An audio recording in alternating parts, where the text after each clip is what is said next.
Great, so we're wrapping up with the 320, and that's already starting to polish the back of this really well. And this is a really old plane iron, so it does have some pitting in this area here.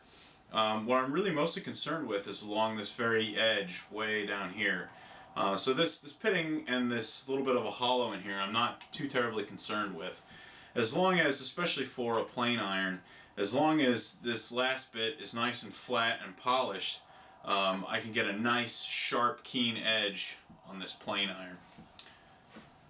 So I'll take this to 500. Right, this is cutting nice and fast on this 500 grit. And there are a lot of places that sell sandpaper up into a lot higher grits now, especially since Scary Sharp has really started to take off. It used to be you could only find it at auto stores, and even then you could probably only get to maybe close to 2,000 or 1,500.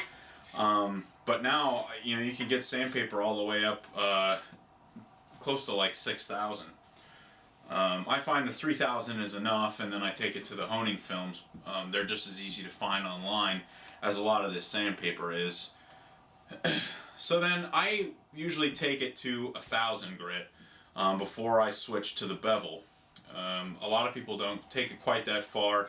Some people will stop at 500 or 600 even. And a lot of these lower grit sandpapers you can get at a regular big box store or at you know, like your local Ace Hardware or a mom and pop place close by.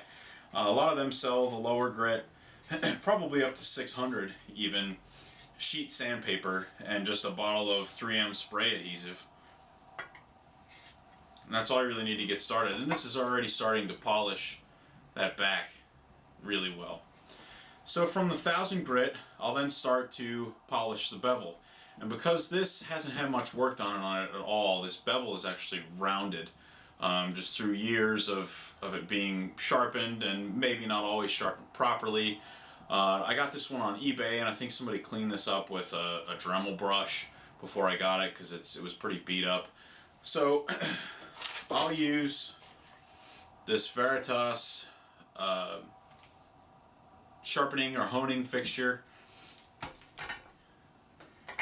Set this guy on here. This is the gauge for angles. This slides on the top. And this is just because I happen to have this one. Lee Nielsen makes one, and they actually just did a video for the Lee Nielsen YouTube channel that I'll post a link to on my blog, where they do some modifications to their jig to make it a little more accurate, a little more sturdy. The one they have is probably not quite as nice as this Veritas one, but it is inexpensive, so it's a good one to start with if you're looking for one. This one was a little more expensive, but I find that it works really well. It's very accurate. Everything is repeatable, which is important to me. And it's quick to set up. I don't have to have all kinds of weird jigs and fixtures just to get my angle, as long as I have this little guy. It has a bunch of preset angles on here. And based on what color code you pick, it just picks a different angle for this thing to rest. And then it has the assigned color-coded angles on here. Now if you wanted, what you could do is set up, similar to what Lee Nielsen recommends on their website, is to set up just blocks. You know, you have like a big piece of plywood and you set up blocks at varying distances, which would work similar to this, where when you slide in your blade, it stops it at a certain distance. So if you had blocks set up at varying distances on a piece of plywood, you know, a little 2-inch block, you could slide this inside the jig like that, and it would register at that little block. But this works really well. It's convenient. It's right here. So I get this set in there and tighten it down. It's got two little knurled thumb screws on there. This is, yeah, that's correct. Double check my angle. Great. And then this one, because it needs a lot of work, I'll probably start at the 100. And it's got a little wheel that rolls along your sharpening surface.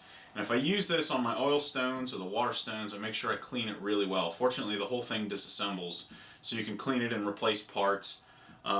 This one, yeah, I broke down after I used it on the oil stones and cleaned everything down so that I wasn't contaminating my water stones, which I typically use to do a lot of my sharpening. On the sandpaper, though, it doesn't really matter. I've seen people use water and oil in this method, and both of them seem to work equally well. You're just going to throw it away anyway, so it doesn't matter. Dry actually is very fast and doesn't require anything, so it's easy to take this to like a job site, or you know, you go to a friend's house to do some woodworking together. I don't know, maybe watch a movie and do woodworking.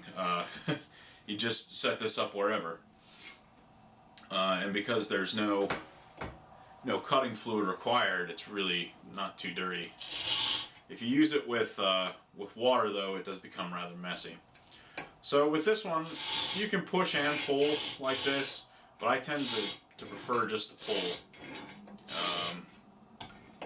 That's a personal preference. I do that with a lot of my sharpening. It's probably just a mental thing where I feel like I'm getting a better edge, but it's also not as fast as a push-pull. Obviously, you're cutting on the push and the pull stroke with that method, so, you know, theoretically it would take half the time. But I don't find that this takes all that much longer. Right, yeah, and see, we're already starting to wear that bevel along there on this 100 grit. So I'll probably continue this.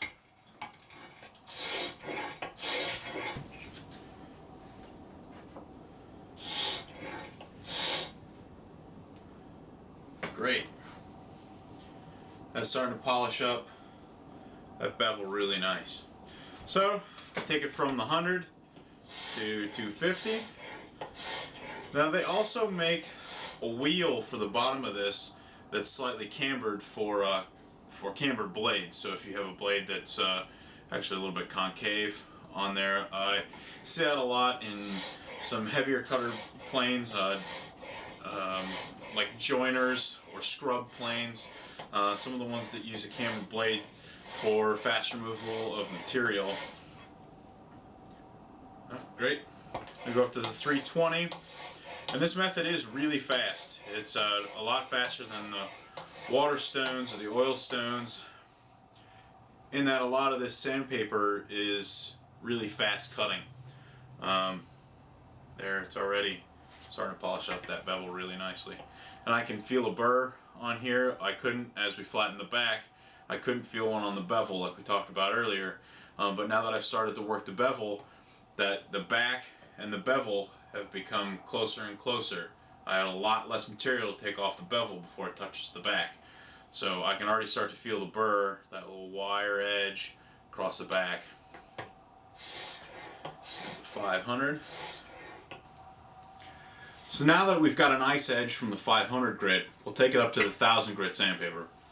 Now earlier we stopped at the 1000 grit when we were flattening the back. The reason I stopped here at the 1000 rather than taking it all the way up to the 3000 was because at the 1000 grit, usually I like to start chasing the burr. So if I had taken it all the way up to the 3000, I'd essentially be starting over on the back at 1000 grit, which is just a huge waste of time. So I'll start to hone the bevel on 1000 grit, and really when you cross over into 1000 grit, we are honing. I feel more than really sharpening. I could get a nice keen edge at the 500, but because the 1000 is so much finer, it really starts the honing process. Alright, now we work the bevel off the back, or work the wire edge off the back rather. There we go. And with the fixture on, it's a little more difficult to chase the edge than the freehand method. You can take this all the way up to like 3000 on the bevel, take it out of the fixture, chase your burr here, and then freehand your way up. But this works okay. Great. Yeah. Chase the burr. So we'll take it up to 1500.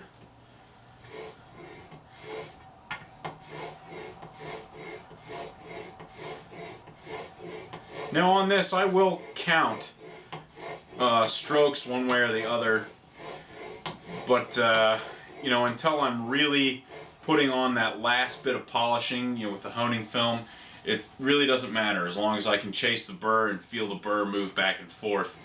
I don't really pay strict attention to the count. Yeah, it's working a really nice burr. Alright, chase that wire edge off. And I can actually see the wire edge it's leaving behind. It's much more pronounced and much more shiny than a lot of the regular filings that are left behind. Great. Okay, we'll take it up to 2500.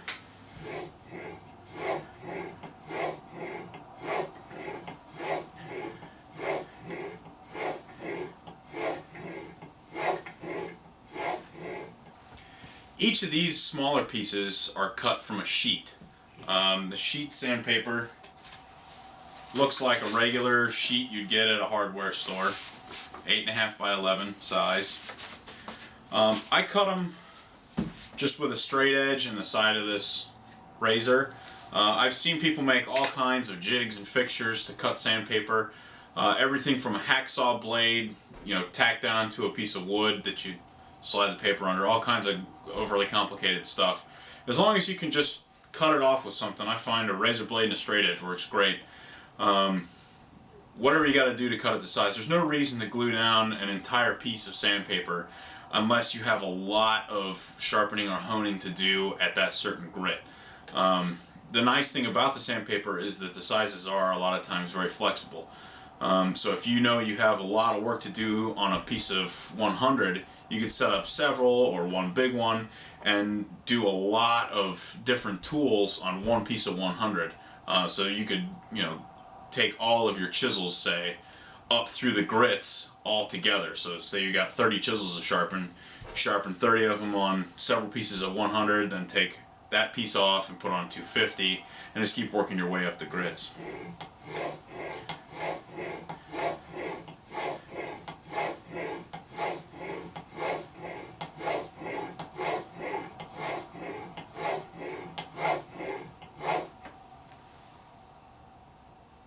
Yeah, at this stage, this is starting to get a mirror polish. Back the bevel, work off that wire edge.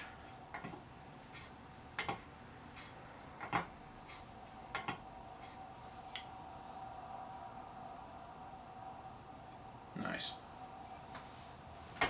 Alright, take it to the 3000 grit.